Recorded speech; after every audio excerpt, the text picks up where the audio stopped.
I think it's a great time to start now that everybody seems to be on mute. Welcome to the Warwick in Africa 15th anniversary celebrations. And thank you so much for joining us. First, I'd like to start with some housekeeping rules. Please mute your microphones whilst we try and get you sorted, and we'll be hearing from our speakers while your microphones are muted. If you have comments or questions, please put your comments in the chat during the event, or there will be an opportunity to speak up towards the end of the event. Not only is today our celebration, but our birthday celebration, but it is also the final day of training for our group of 12 new Warwick in Africa lead teachers. So if you would like all to unmute, having told you to mute yourself, now we are unmuting, unmute your microphones and turn your cameras on. Can we please have a cheer and a wave from our 3 hubs in Africa? First, we start where I am in Johannesburg. Can the lead teacher please lead the chair?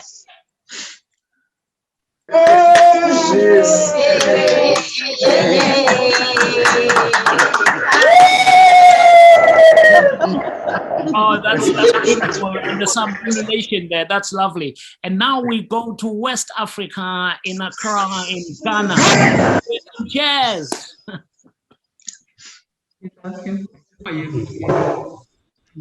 Oh, hello. Ghana, good time to cheer.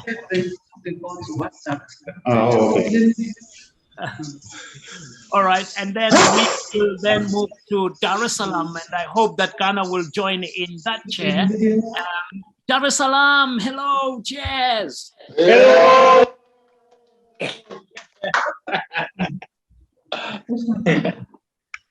Wonderful, wonderful. Thank you so much. Now I'm going to give you a brief overview of the event. Now you can mute yourself or get muted. We're going to have a moment to reflect back over the last 15 years and to appreciate the growth and evolution of the program into what it has become today. And also we'll have some personal reflections by our speakers, who include our founder, Patrick Dunn, and the founder of Acons and Oaks, and former trustee, Ruel Koza, and a former student volunteer and successful Warwick graduate, redefine.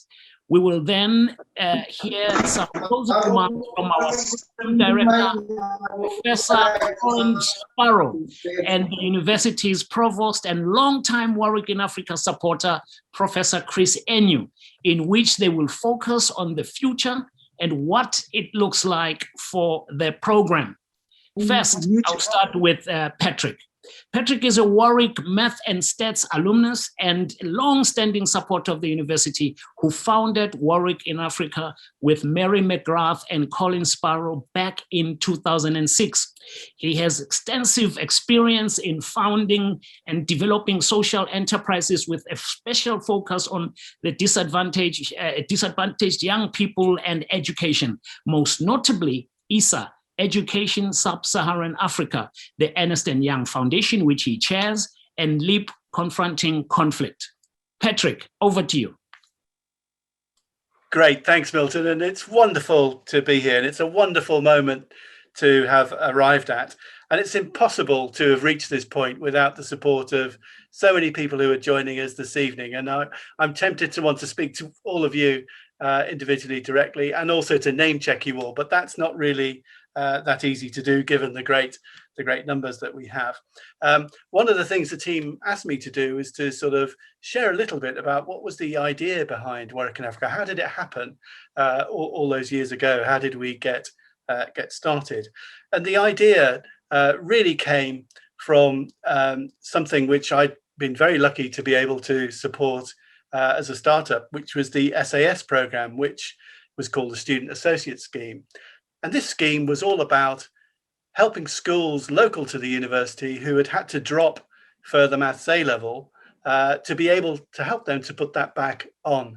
And the way that we did this was getting our amazingly talented students to go out and support the local teachers, to support them in terms of content knowledge, and to support them in terms of capacity and to inspire the young people who didn't know that they could go to top universities from that place. That scheme was incredibly successful, and today is the Further Maths Network, and it's run by many universities who take part today. But one of the things which occurred to me whilst that was blossoming was that model seems really cool to me. That model seems to create great impact on everyone who's involved. The young people, obviously, maths and English skills are great liberators from poverty. So we're helping with that. The local teachers upskilling, being able with confidence to teach further maths, we're helping them. And also the volunteers who got a real kick out of doing what they were doing. And I wondered, as I read about and I heard about big problems in maths teaching in many African countries, whether we might be able to apply that model, that way of working, that approach to some schools in Africa. So amazingly, I spoke to Mary McGrath, the development lead at the time, and Colin Sparrow, head of maths, and said, how about we do a pilot? How about we send some volunteers who've been teaching in Coventry and Leamington and places like that. We pick the best and we do a controlled pilot. We measure what impact we're having and see how we do. That conversation was in December 2005. And in July 2006, we were going. We were up and running. And we were working in Johannesburg in two lovely places called Alexandra and Soweto, with amazingly talented young people and teachers, but horrendous social issues. We learned a huge amount. The pilot went really well, and we've just grown from there. One of the things that gave me real conviction that we were onto something in that first year was just watching our volunteers in action, and the atmosphere in the classrooms was just electric. The teachers, the learners, the volunteers, all inspiring each other. No one was the boss. Everyone was together creating a great sort of feeling and a great love of mathematics and a great love to want to learn more. And that was a fantastic thing. So we kept going. I think one of the secrets to success early on was we had a little phrase called I hear, which is to inspire with humility, energy, empathy, and respect. And it was very important to me and to Mary and to Colin that our volunteers worked with the local teachers. We didn't do what we did at them. We didn't march up and say we knew how to do things. We were very conscious of our ignorance. I'd never been to Africa before we founded Warwick in Africa. I was very conscious, I was very ignorant. And the way we overcame that ignorance was by asking people for help, asking local people for help.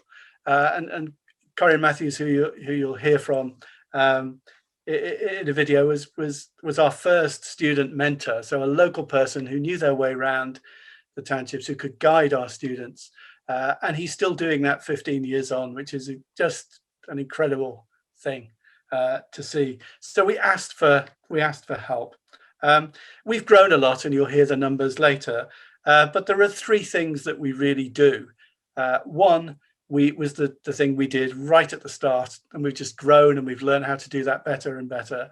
And that's our student volunteers supporting local teachers and doing that in an inspirational way. The second two things are really to do with the teachers. So very quickly, the local teachers started to ask us if we could do a lunchtime session on a particular aspect of a subject. We added English very quickly after we started maths. And then we started running formal teacher sort of training, coaching sort of modules. And then some of the first teachers that we worked with actually did rather well. They got promoted. They're running departments. Some of them are head teachers now. And they were also wanting to change the whole school, the whole atmosphere of the school. And if you're looking for an example of this, Mafiga in Tanzania is just an amazingly different school to when we first started. And that's due to an inspirational lead teacher, Magdalena. And there are many Magdalena's across Africa. It's a wonderful thing.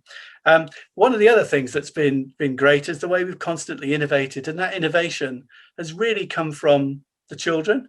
It's come from the teachers. It's come from our volunteers, and it's come from our friends who operate on the ground. One example of that innovation is that when we started, it cost us, if you worked it out, as I love to do, it cost us £44 and a few pence equivalent to teach a child for a month with the model that we had.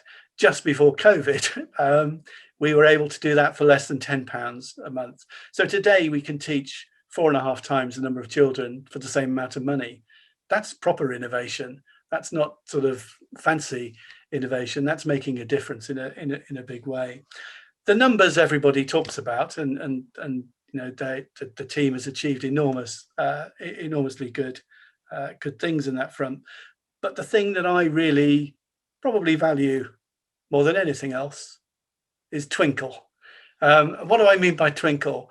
Well, it's really hard to define, but when you see a young girl, a young woman get maths, understand it, want to take it to the next level, want to go to university, sorry, it's emotional, that is an amazing thing. And that twinkle, I think, is really central to what Warwick in Africa does. And I think the sustaining that twinkle is really down to inspiring teachers, inspiring local teachers, so they can spread that twinkle for us. That's what it's all about. So although we're 15, you probably sense from the way that I talk about Warwick in Africa, I still feel we've only just started. And I'm going to ask you some questions in a moment. There's going to be a little poll. We'll see if the technology works. But the question I have in my mind, and I have every time I get on the plane, and I go every year a number of times, apart from this last year, where I've had to be good. But the question I ask myself, and the question I would ask all of you, is really, imagine what we could do now. Just look at what we've done, knowing very little, having very minimal resource at the start, and now operating in Ghana, Tanzania, South Africa, and in so many schools with such impact. I really think, you know, imagine what we could do now. Let's take it to the next level is the way I feel about it. And Chris will talk about that at the end. So I think, Marianne, if we could have the first poll question, please.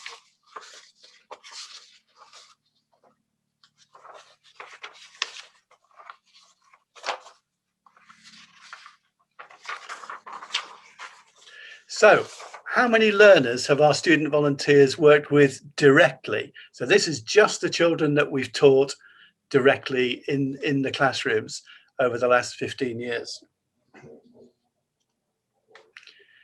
So just put a tick beside the one that you think we've done and submit. And then the answer will pop up in a moment.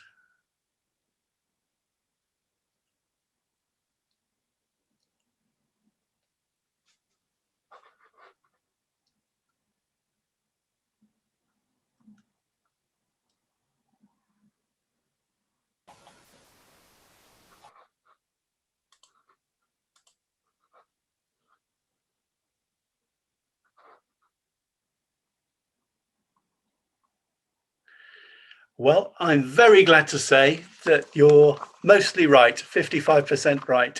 So that's 130,000 directly. But of course, the impact that we have and the number of young people that we that benefit from our work is far greater because of the teachers that we train. So if you could put up question 2, please.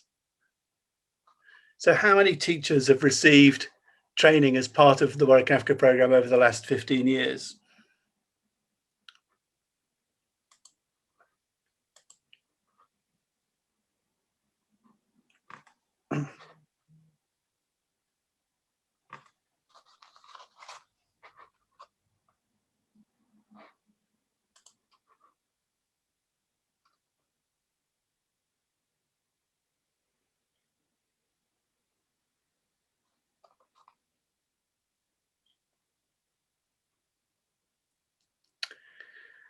So this time, actually, more people got it wrong than right. It's actually over 5,000 teachers.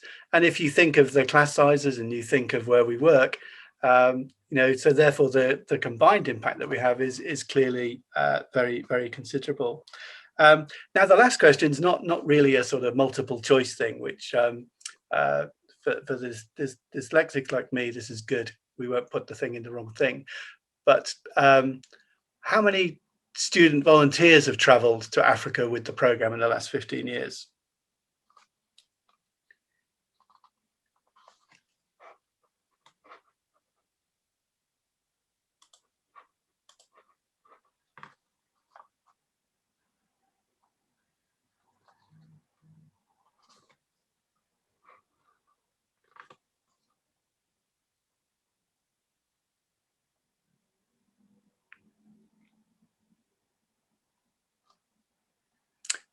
It's actually only 735. We'd probably be near the 850 if it hadn't been for COVID, which is a shame. But we're getting up there towards 1,000. And it's interesting, when we talk about impact, we talk about impact on the learners and the local teachers. But actually, I think the impact on the volunteers and the impact it has on their lives is very considerable indeed. And we'll hear from some of them later. Now, the last one, I'd like you to put in the chat maximum of 2 words that you think sum up Warwick in Africa. You can use 1 if you want.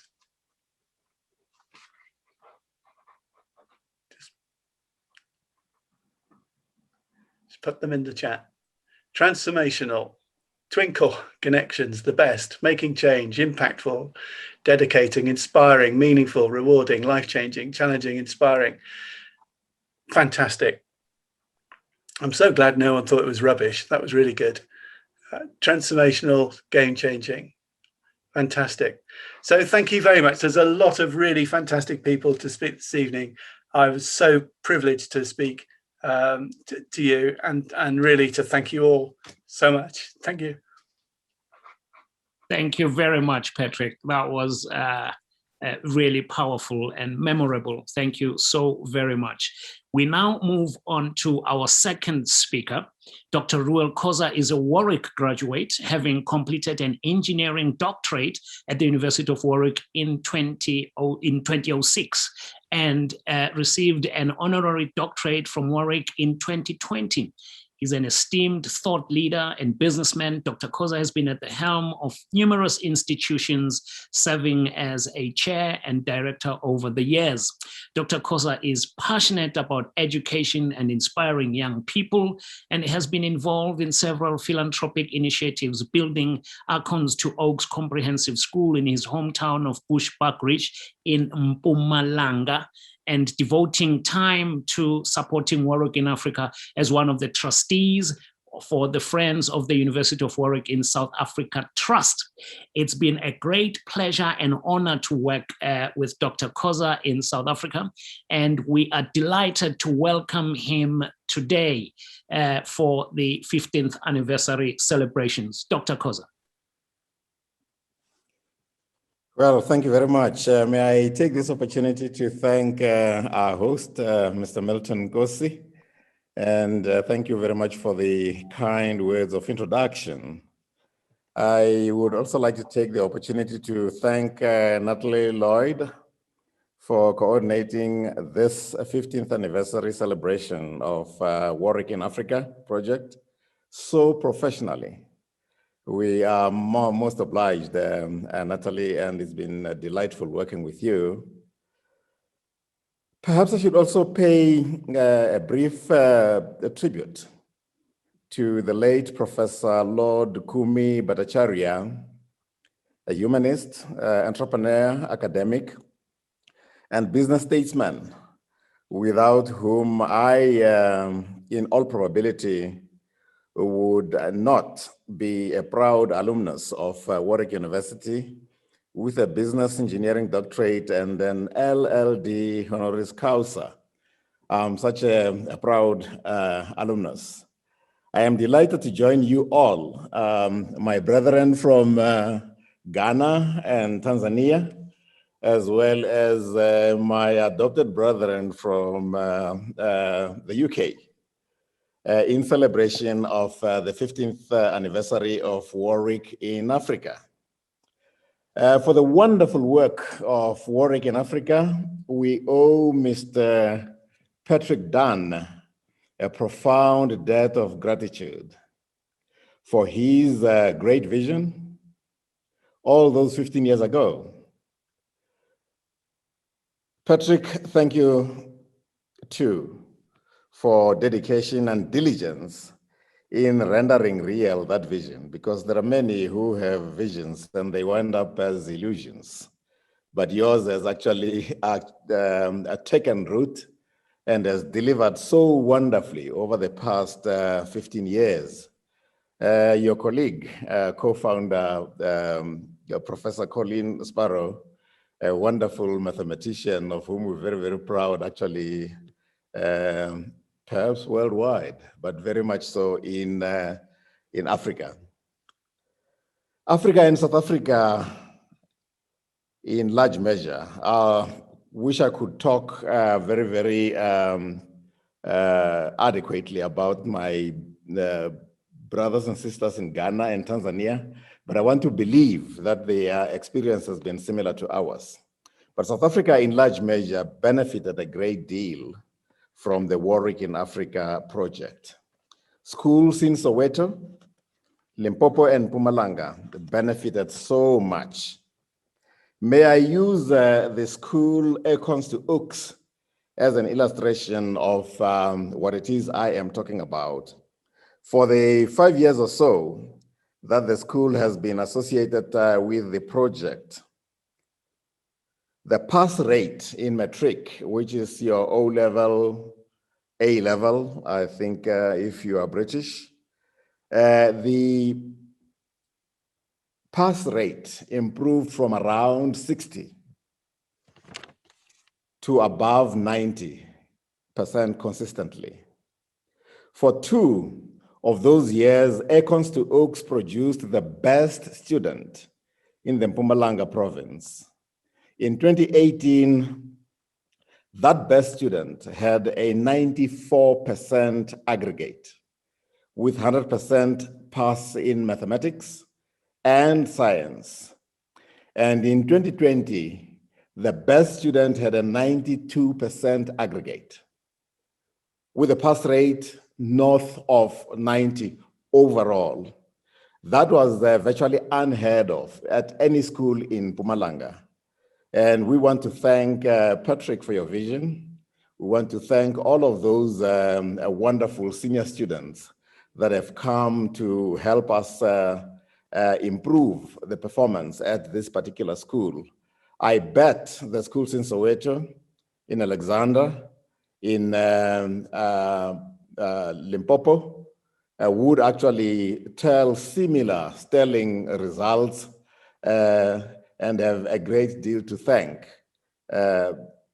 my alma mater, Warwick, for the program, Warwick in Africa, and in particular, Patrick Dunn, who had the vision.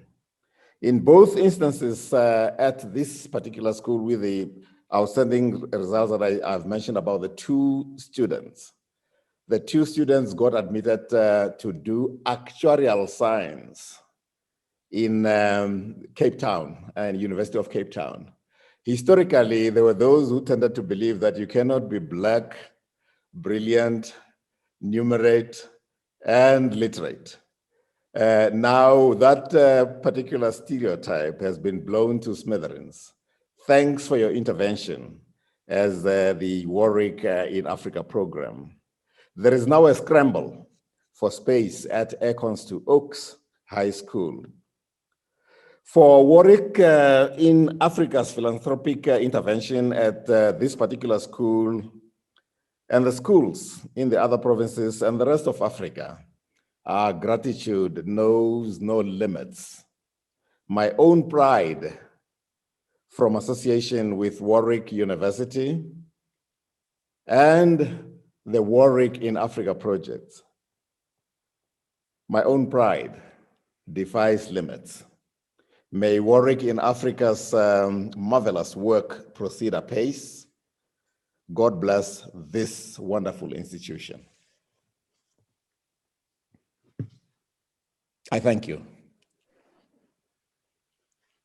Thank you so much, Dr. Koza.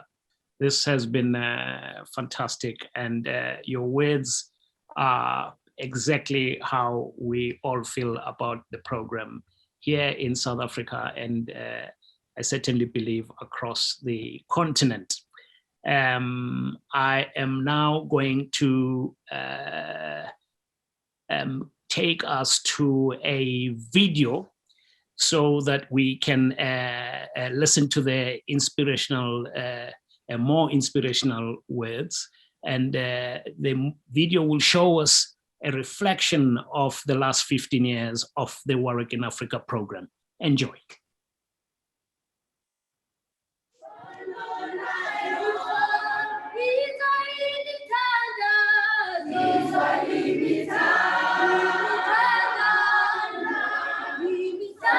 The impact of Warwick in Africa on my life has been enormous, really. I've learned so much from everybody.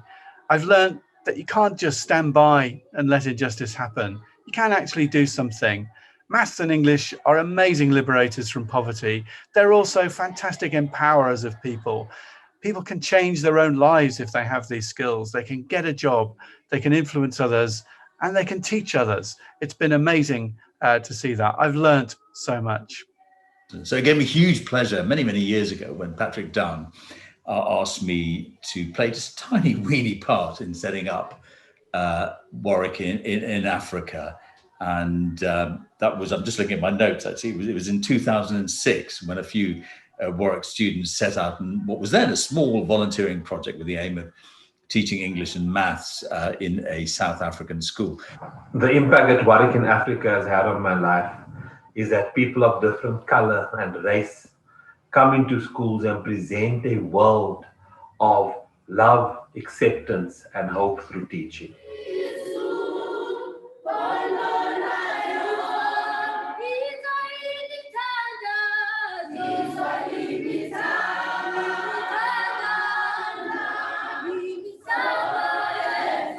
The impact of Warwick in Africa is immensely powerful, as it enriches the lives of all three communities who participate and share responsibility for the program: the pupils, the teachers, and the student volunteers. Learning from my Warwick in Africa experiences of Ghana in 2015 and South Africa in 2017, I launched my own social enterprise called Project Bala in India, which has benefited 275,000 young girls and women for their menstrual hygiene needs.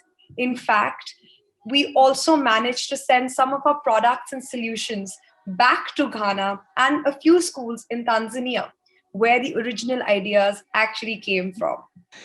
Warwick in Africa has given me a lot of great memories. And my favorite memory is when I had the opportunity to participate in the Warwick Study Program to learn at the UK with other colleagues from Tanzania and South Africa.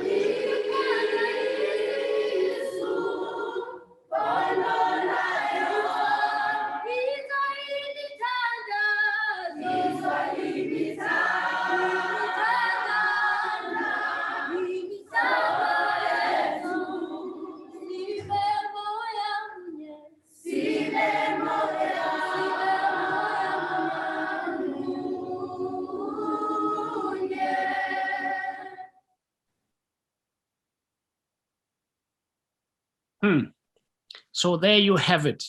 What a tremendous impact Warwick in Africa has made. Now we move to our next speaker. Ridi attended the University of Warwick between 2007 and 2011, completing her undergraduate degree in philosophy, politics, and economics, and the PGCE in secondary mathematics. She spent 5 years working as a mathematics teacher in London and is now a vice president at JP Morgan Chase.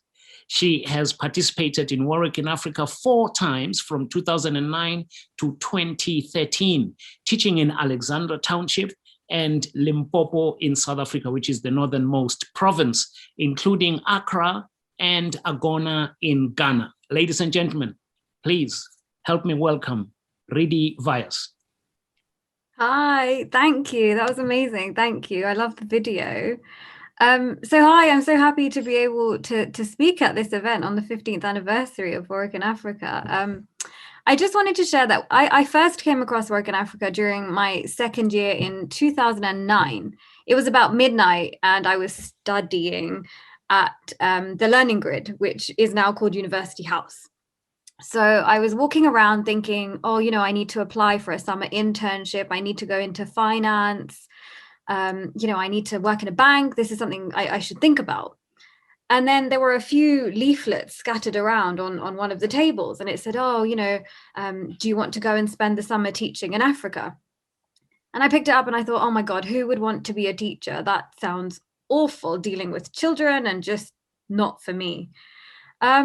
But then, I walked around and I thought, actually, I've always wanted to go to Africa and I think I would actually be a really good teacher.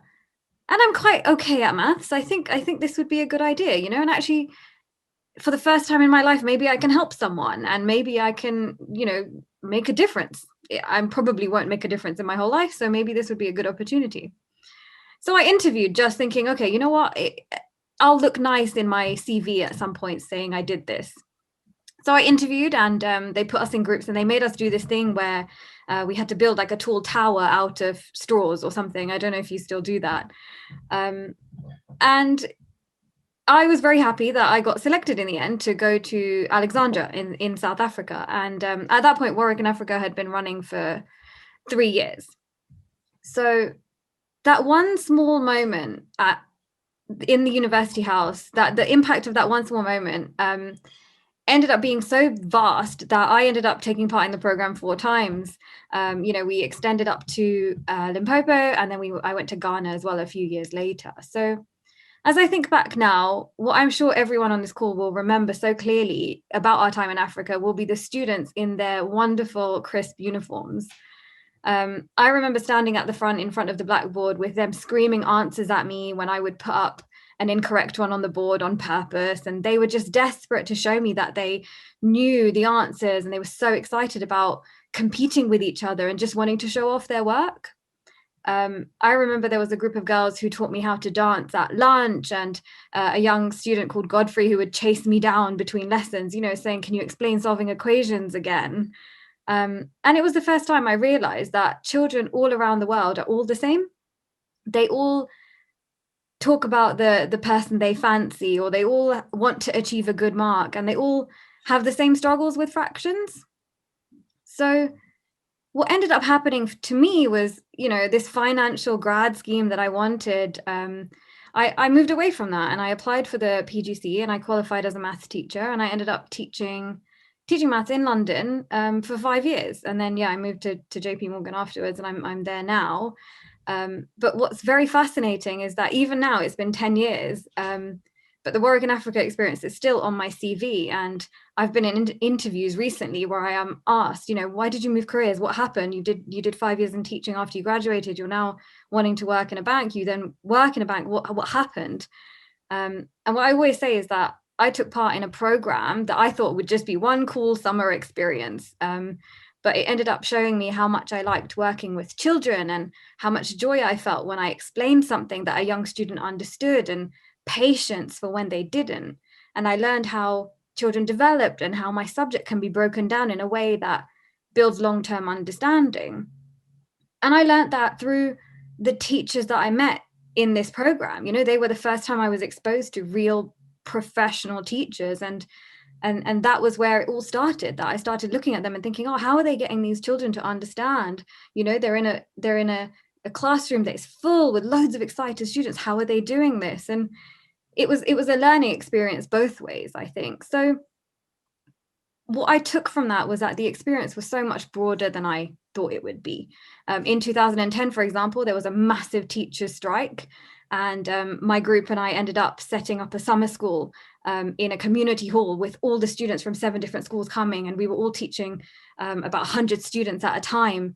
I got to explore these amazing countries with my groups and made friends with them. And, I met teachers like Daphne who, cared so much about their students and their lessons. And of course, Corinne and Lewis and Huli for everything. Thank you. It wouldn't have been the same without meeting you all. So I've spoken a lot about the impact that this program has had on me, and I can imagine that everyone here will have their own story of how they got involved and what they saw. But I believe what will unite us is the hope that we had an impact on the students that we worked with. And there's no doubt in my mind that they will remember us as teachers for the subjects we taught them, but also as friends. And when these statistics get presented every year that show how many students we've reached, it's not just the number of students that were taught to me, but it's the number of conversations that happened between people from around the world. And it's a lesson that was learnt both ways. It wasn't just a one-way relationship. It was definitely a two-way thing. And you know, what's even more amazing is that so many people who did the program are now teachers or working around education directly as a result of this program. And I can only imagine how many children we've reached between us. So as I reflect back, it's funny to think that the program I took part in to help others ended up helping me in ways that I couldn't have even imagined. So congratulations for reaching 15 years and to everyone who took part. And I hope that we will continue to grow and impact more and more people. Thank you so much, Ridi. That was beautiful. You just reminded me about the faces of the students we see when we're in the classroom. I experienced it when I made a film for the BBC about the program. Now we move on to Magdalena Mtewele. She's one of our lead teachers from Tanzania. In the context of Warwick in Africa, a lead teacher is an experienced one from our partner schools who has demonstrated leadership qualities and a desire to take on a more active role in the partnership. Magdalena sends this message on the 15th anniversary of the program.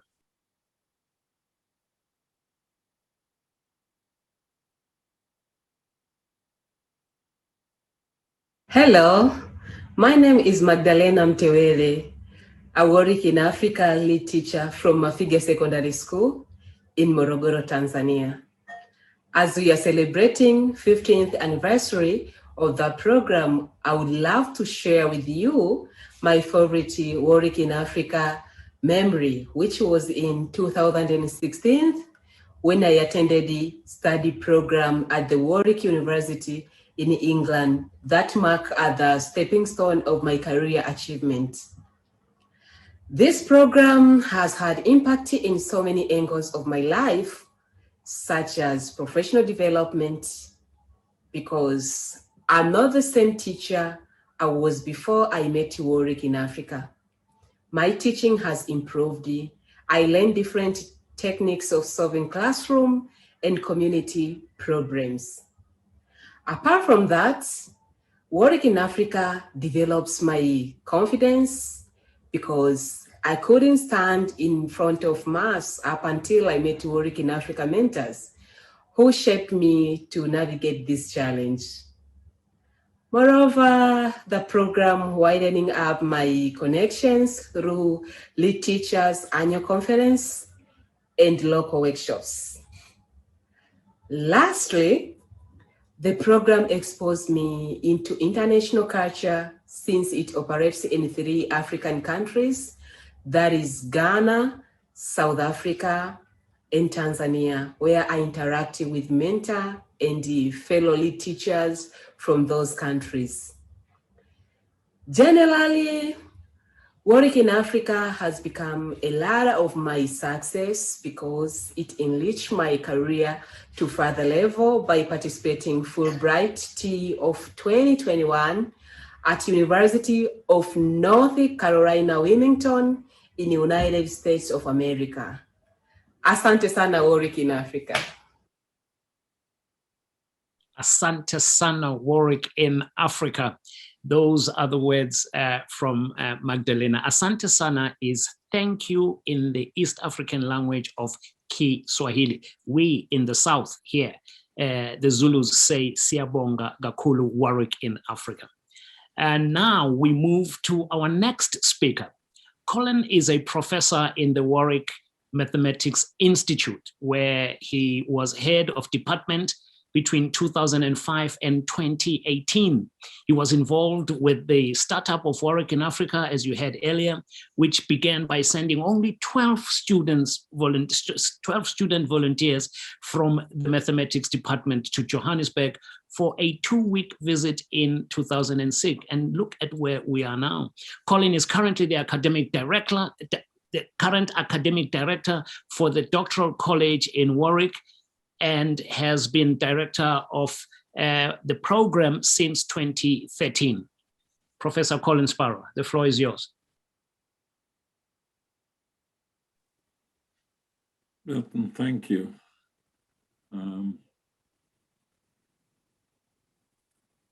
It's so wonderful to be here celebrating 15 years, and unbelievable to see so many of you, and it's fantastic that you've all come. I almost forgotten how many people I'd met through this program, but I'm being reminded.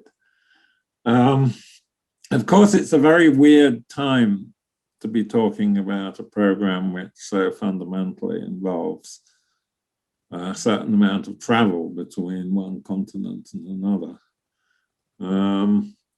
And so what I thought I would try and do in these few minutes is tell you a little bit about what we've been doing recently and the direction in which we're still moving, because we've not been quiet, despite the fact that we've been relatively immobile. Obviously, we hope to get the student volunteer and the exchange movement of teachers and so on going again by 2022, or earlier if possible. It's such a fundamental part of the program, and as various people have said, very important for the Warwick students, as well as what they can contribute in Africa. So let me tell you, so you heard in a video just now from Magdalena, one of our lead teachers. It's a program where we partner with selected teachers from our partner schools in Ghana, and Tanzania, and South Africa. And this program has been growing steadily over the last 5 or so years. One of the things we do is we have an annual teacher conference, which Magdalena mentioned,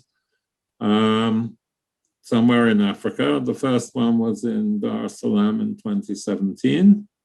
The following year, it was in Stellenbosch in South Africa, and the year after that in 2019 in Accra. In 2020, we couldn't go, and the African teachers couldn't move around in Africa. We nonetheless held a very successful 4th lead teacher annual conference online, and it went almost, it was different, but it went almost as well, absent sort of food and celebrations, as any of the previous ones, and was very much appreciated.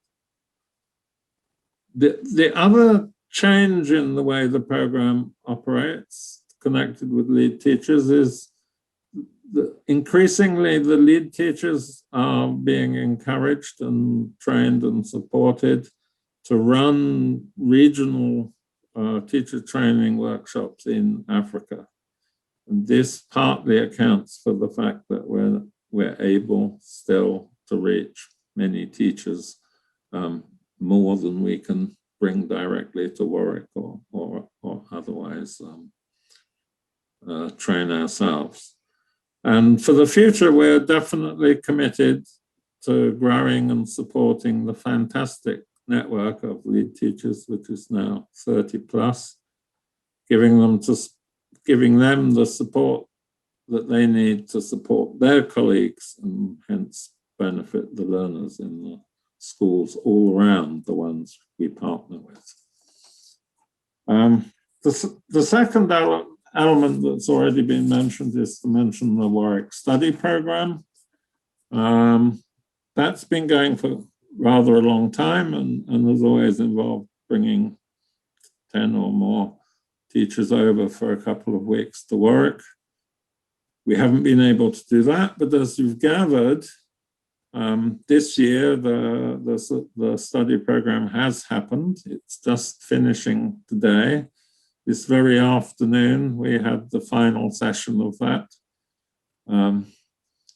Thank you, Milton, for your lesson in African languages. We had thank you in about 23 African languages, which is what people managed between them this afternoon. And it was a more boisterous meeting than this one is, but it obviously went extremely well. And it's very nice to have met some new lead teachers and some old ones. The third thing I want to mention, which nobody else has yet, so we learn things when we can't move. We learn to do things online. And the program is very well advanced in rolling out a Teach 2030 program in collaboration with the Commonwealth Education Trust. This will bring digital resources for the benefit of lead teachers, their colleagues and their schools digitally. And that's an ongoing program which has already started and will expand more, and I think will be very valuable. I also wanted to mention something slightly more parochial. So what have we been doing actually in Warwick during this period of pandemic and so on? We've started various projects. The student volunteers who've not been able to travel have been engaged, amongst other things, in doing research projects around teacher training in the African countries that we partner with, and with student career paths, learner career paths post-school. And that's just starting, really, but it's going to be it's going to mean when we can travel to Africa again, we can do so with much more information and background knowledge than a considerable amount that we've managed to accumulate in other ways, but we're being more systematic about it, and I think that's very promising for the future. It's also interesting to note that Warwick as a university has actually many connections with Africa through research and links between universities and so on.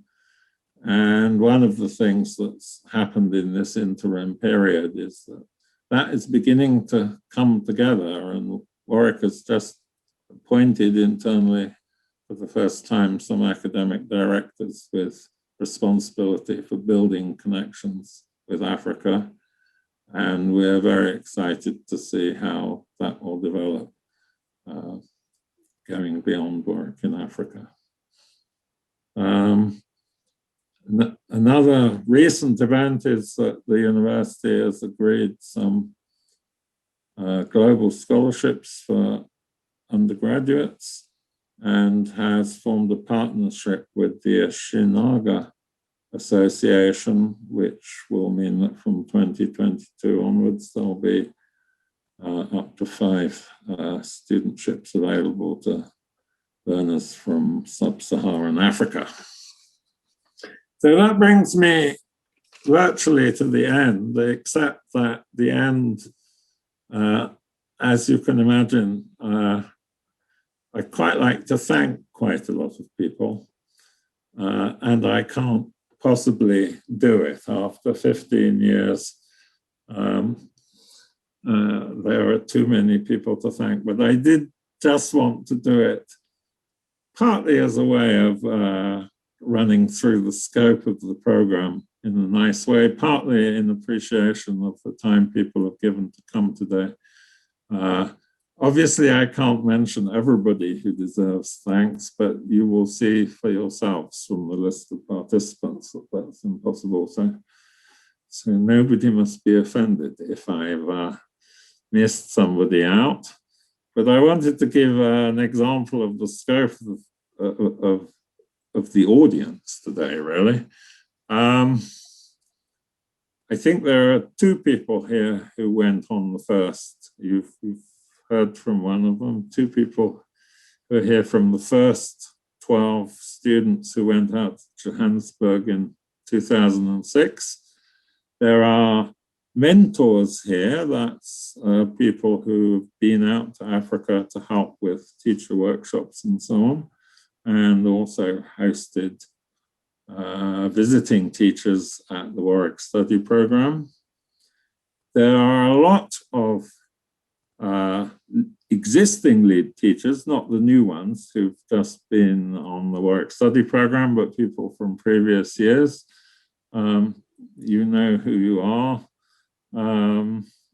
It's lovely to see you.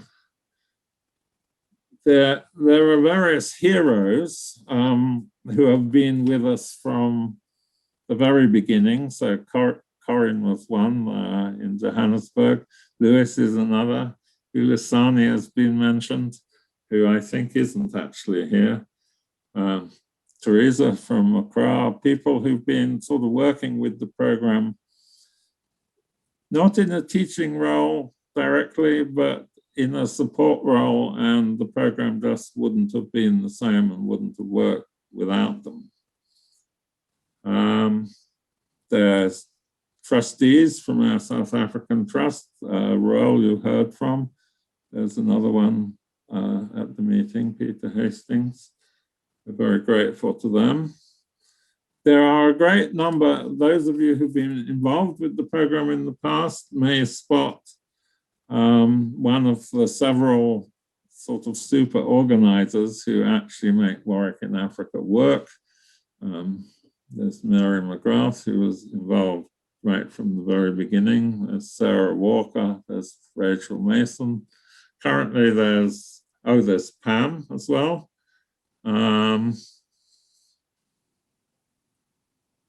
There are many donors, and I'm not going to pick on particular donors, but we're very grateful to all our donors. And for the events of the last few days and today,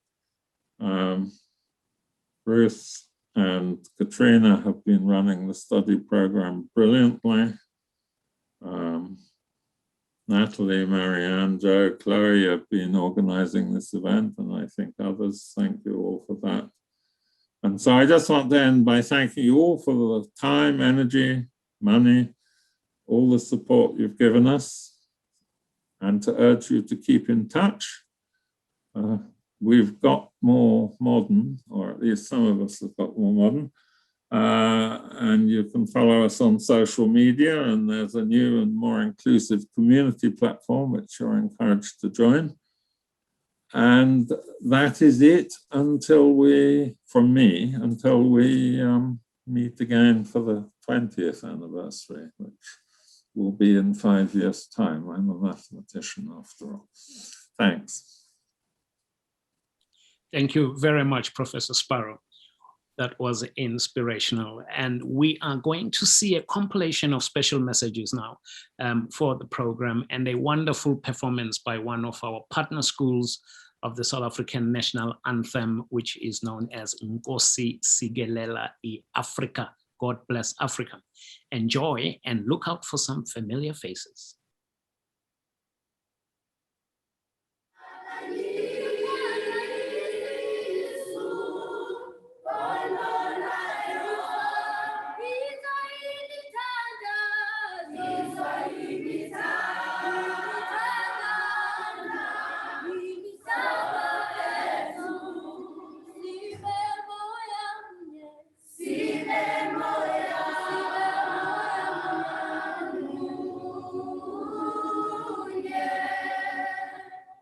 Happy birthday, Warwick in Africa. Happy birthday, Warwick in Africa. 15 years. It's a very long time, and I'm really, really delighted that you've continued to grow and make a difference and make an impact for such a long period of time. The impact that Warwick in Africa has had on my life has been truly profound. I never expected to be involved in a programme in Africa, and certainly not to be involved closely in its creation. That was truly fantastic. Well, congratulations, Warwick in Africa, on 15 years. I really hope that in the future, more learners, teachers and volunteers get the chance to benefit from this amazing program. Greetings, Warwick team in Africa. This is Avio, and I would like to congratulate you on your great 15-year history. Thank you for your continued support and always being the great team that you are. The change that you've driven and the effectiveness of your mission in our schools has been truly impressive. A very happy and heartfelt 15th anniversary. In terms of the impact that WIA has had on my life, it's redirected my passions and filled me with nothing but intrinsic motivation for affecting change, really. The word I would use to sum up Warwick in Africa is a tool. It is a tool because it helps teachers to carry out their daily teaching activities with confidence and excitement. On Warwick in Africa's 15th anniversary, it gives me a huge pleasure to say congratulations and to thank all the donors, partners and volunteers. Congratulations, Warwick in Africa, on this big occasion and many wishes for future success. We are eager to continue learning more from this amazing family. Happy 15th anniversary, Warwick in Africa. Cheers!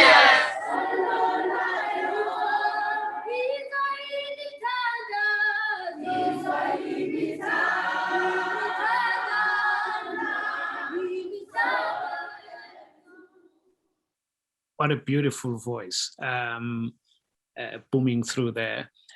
So now it's time to respond to some of your questions and comments.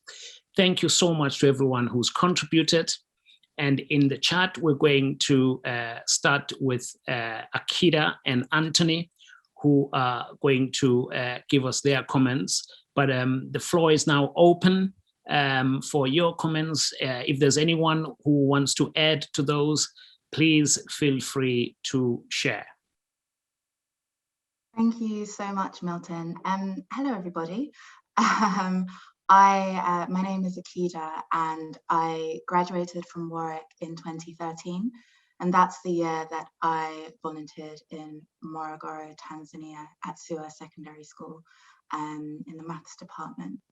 Similar to Riddy, I'd never contemplated teaching. And while I didn't leave as a teacher, I did leave as an advocate for the African continent. It's my experience with Warwick in Africa that directly led me to joining a startup focused on African opportunities.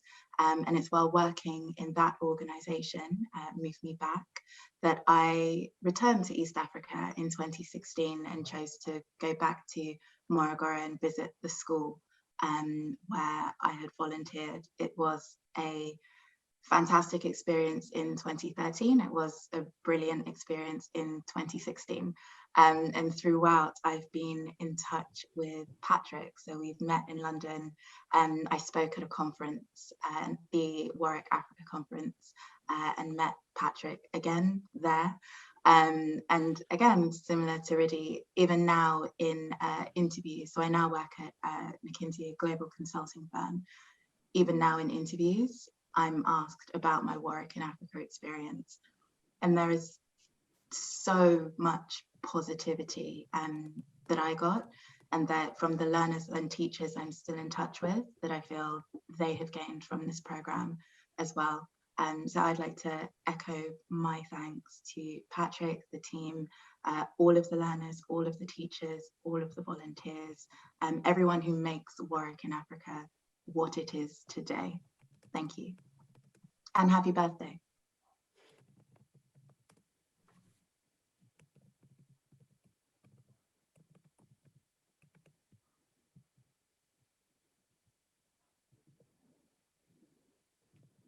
Thank you. Is Anthony joining us for a comment? Yes. Okay. So my story is kind of very, very similar to Riddy's, basically got 10 years on.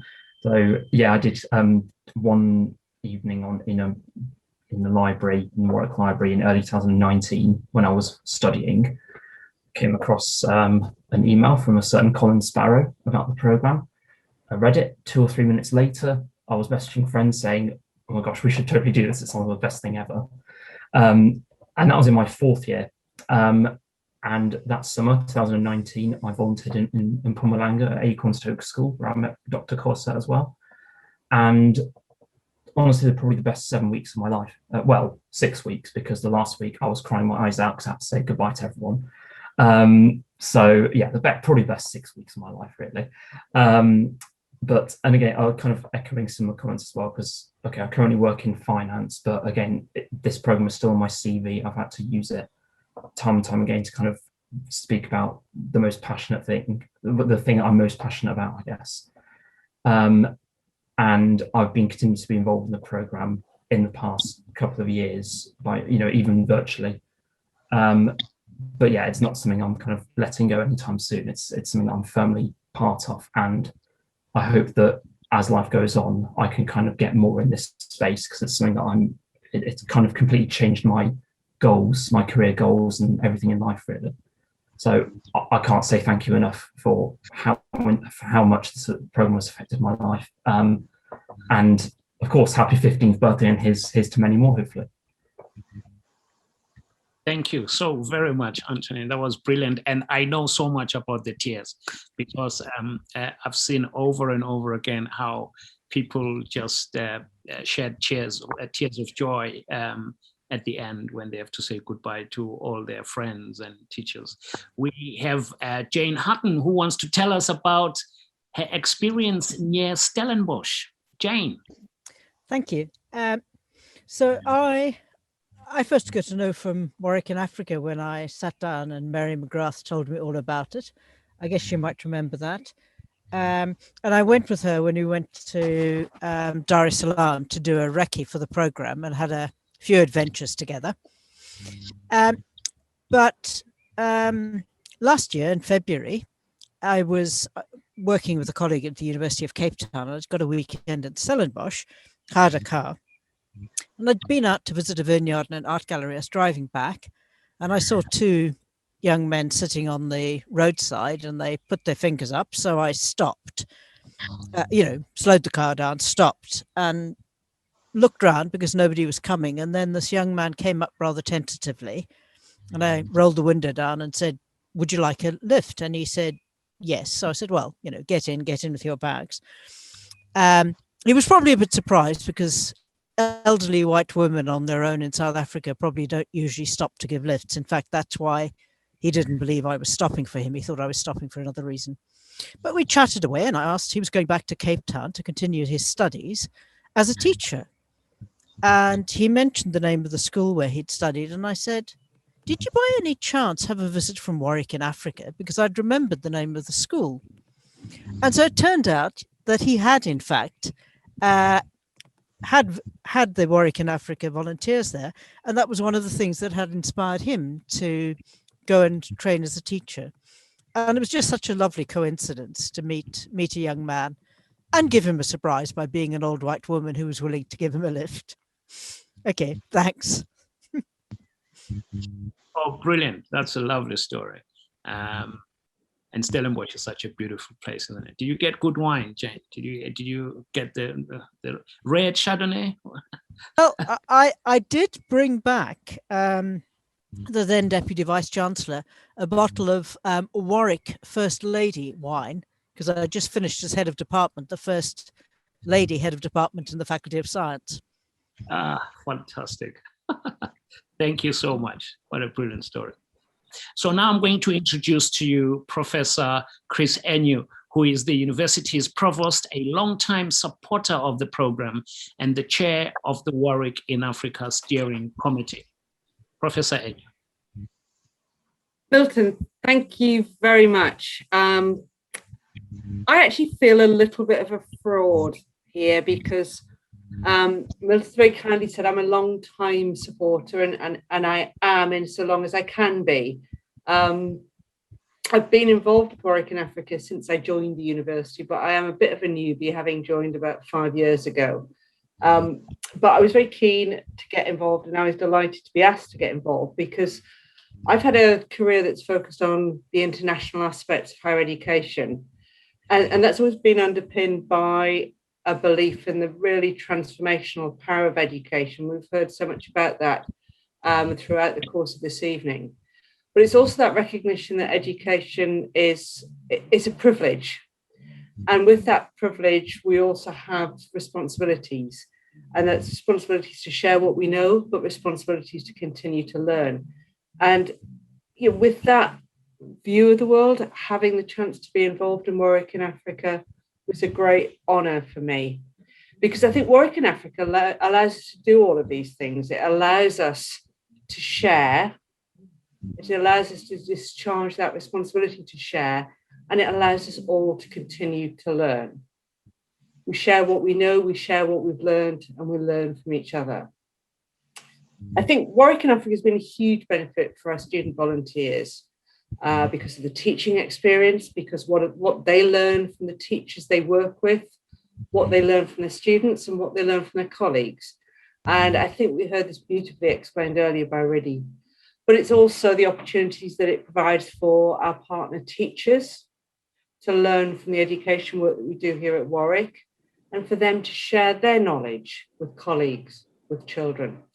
And of course, the learners at school learn from both of those groups. And Patrick talked about this as everybody inspiring each other. And that's really important. And that's what genuine partnership is all about. So I'm really proud of the scale of the impact that Warwick in Africa has had. Some of it's been directly on the participants, but I think it's also by the change that's been inspired by the experiences of everyone who's been involved. And we do want to keep Warwick in Africa moving and keep developing. We want to move forward. Colin's already described the work that we've got planned with Teach 2030.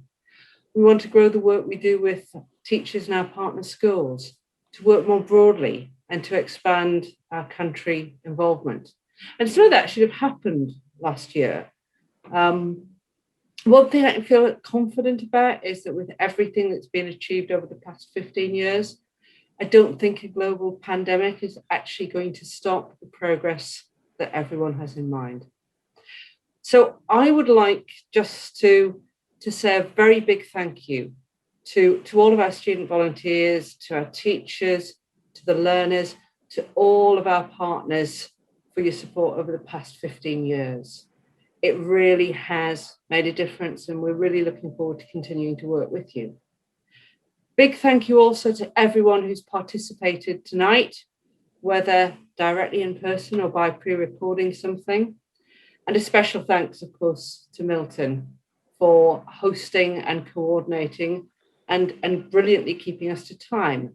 And I would just like to ask if we could all keep our fingers, toes, and everything crossed for Arsenal tonight, because that's guaranteed to cheer Milton up. It's been great to see the messages submitted, the video clips, and the fantastic comments in the chat. And of course, there'll be more on social media. And anyone who has submitted a video, please look out, because you'll see yourself plastered all over the internet. So let me just finish off with one more big thank you, because I think everybody involved really does deserve a massive thank you. And perhaps we could raise a virtual glass to the next 15 years of Warwick in Africa.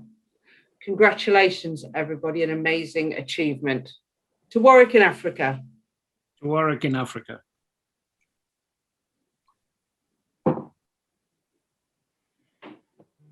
Thank you, Chris, for your words of encouragement. That was really lovely. And thanks for wishing Arsenal well tonight. That is fantastic.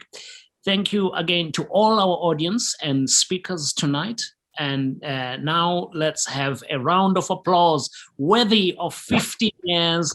And we'll see you again soon. Goodbye.